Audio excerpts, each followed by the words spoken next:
તુણા બંદરના માછીમારો આઝાદી પહેલાથી અહીં માછલીઓ પકડી ગુજરાન ચલાવી રહ્યા છે, પરંતુ હાલ માછીમારોના ટોકન રદ કરી દેવા અને સ્થળાંતર કરવા માછીમારોને મજબૂર કરવામાં આવી રહ્યા છે। ત્યારે માછીમારો દ્વારા લખનદુઆની મદદ માંગવામાં આવી હતી, ત્યારે લખનદુઆએ સ્થળ પર જઈ માછીમારોને ન્યાય અપાવવા સરકાર અને જનપ્રતિનિધિઓને માછીમારોના સમસ્યાનો ઉકેલ લાવવા કહ્યું છે, અને જો માછીમારોની સમસ્યાનો ઉકેલ નહીં આવે તો માછીમારો સાથે રહીને આંદોલન કરવાની ચીમકી પણ લખનદુઆએ આપી છે।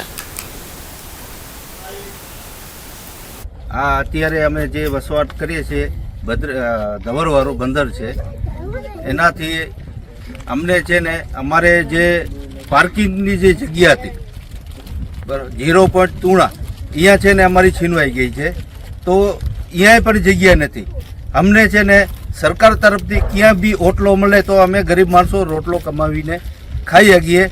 અમારી એટલી વિનંતી છે સરકાર પાસેથી કે ભાઈ અમારા જે ટોકન જે બંધ થાય છે એ ચાલુ કરે અને અમને છે ને અહીંયા જ સારી રીતે રહેવાની જગ્યા આપે ને સવગડ આપે, સરકાર પાસેથી આપે અમે રાખીએ છીએ। એનાથી પહેલે દાદા પરદાદાઓનો અમારો અહીંયા રહેવાસ છે અને અમે આ ધંધો કરીએ છીએ।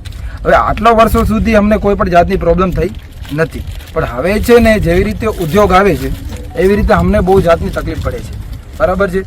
પહેલી વાત કે પોલીસ જ્યારે ત્યાં આવે છે અને અમને કહે છે કે તમારો ટોકનવાળી શું બાબત છે, તમારો ટોકન કેમ ઓનલાઈન શો નથી કરતો, તો અમે છે ને ઓનલાઈન અપ્લાય કરી દઈએ છીએ, પણ એકચ્યુઅલમાં ફિશરી ખાતેથી અમારો એ જે અપ્રુવલ છે એ કરવામાં આવતું નથી, બરાબર છે। એના કારણે પોલીસમાંથી અપડેટ મળતો નથી અને પોલીસ અમને લઈ જાય છે અને ત્યાં બેસાડી અને કેસ અથવા કેસ ફાઇલિંગ કરી નાખે છે।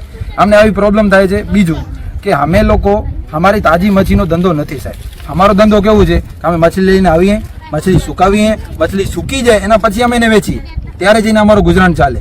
બીજા બંદરનો શું છે, તાજો ધંધો છે સાહેબ, આવી મછલી વેચાઈએ। એટલે અમે એવા મચ્છીમાર છીએ સાહેબ કે અમને જગ્યા જોઈએ ને જોઈએ। અમને સેંકડો એકર નથી જોતી, પોર્ટ જેતે 100 એકર 150 એકર નથી જોતી સાહેબ, અમને 4 થી 5 એકર જમીન જોઈએ છે જે સરકાર તરફથી હોય।